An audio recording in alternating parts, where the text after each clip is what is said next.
Kamusta mga boss?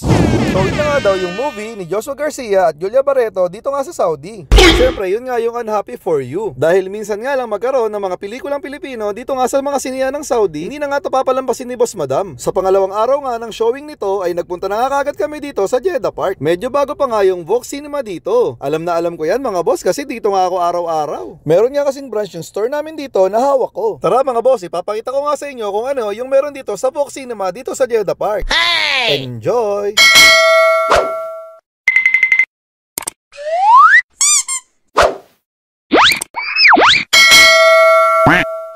Ayun, day off natin ngayon. Manonood tayo ng sine ni Boss Madam sa Jeddah Park Mall. So, ano yung panonoorin natin?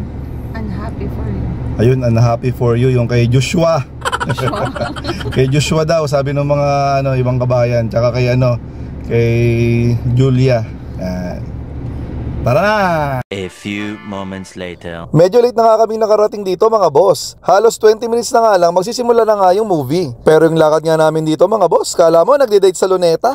Diretso akit na nga kami dito nga sa second floor kasi dito nga yung Vox Cinema. Sabi ko nga kanina, medyo bago-bago pa nga tong cinema na to. At sabi nga ng mga kasamahan ko mga Saudi, mas mahal nga raw yung bayad dito sa sinihan kasi mas magaganda na nga raw yung mga upuan dito tsaka yung mga facilities. Unang beses pa nga lang namin dito manood ni Boss Madam. Kaya yan, tingnan nga natin kung ano nga yung kaibahan dun nga sa Red Sea Mall. Ipakita ko na rin kung ano yung mga showing ngayon tsaka yung mga coming soon. Ayan mga boss, tignan nyo na lang. Nice. Dahil nakapag-book na nga kami ni Boss Madam online, hindi na nga namin kailangan pumila dyan. Medyo social nga yung ambience dito mga boss. Ayan, meron pang pasofa si Mayor. Ayan si Boss Madam oh. Feel na feel nga ni Boss Madam yung sofa. O teka, baka hindi ka pa nagla-like.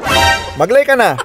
Ikot-ikot nga muna kami dito ni Boss Madam para makita nyo nga yung kabuuan nitong sinihan. Munta nga kami dito ni Boss Madam. Pinagtitinginan nga kami nila kabayan. Syempre, pag si Boss Madam ang kasama mo, hindi pwedeng hindi ka bibili ng pagkain. Ayan pipila na nga si Boss Madam. Hindi mo mapipigilan yan. Mas masarap naman kasing manood talaga ng movie pag mayroong popcorn. Syempre, isama na rin natin yung malaking soft drinks. Kahit nga bawal sa amin yun. Syempre, ganun talaga kami. Pasaway nga kami. Sugar pa more. Pagkatapos nga namin bumili ng pagkain, nagpapapasok na nga dito nga sa sinihan kung saan namin panonoorin yung movie nga nila Joshua. Kapansin-pansin nga na ang gaganda talaga ng mga decoration dito. Ayan, makikita nyo yung mga frame, makikita nyo sila Joker, Madonna at kung sino-sino pa. Pasok na nga kami dito ni Boss Madam sa Cinema 8 kasi dito nga yung movie. Syempre dahil first time nga namin dito, kailangan natin i-video.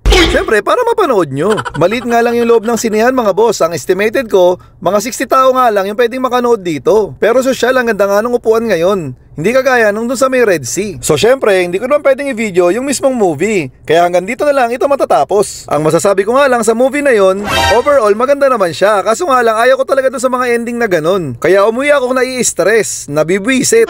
Hanggang dito na nga lang yung video natin ngayon mga boss. Sa mga hindi pa nga nagla-like dyan, baka naman. At kung hindi ka pa nagpa-follow, ano pang hinihintay mo? Follow mo na ako boss. Bye-bye!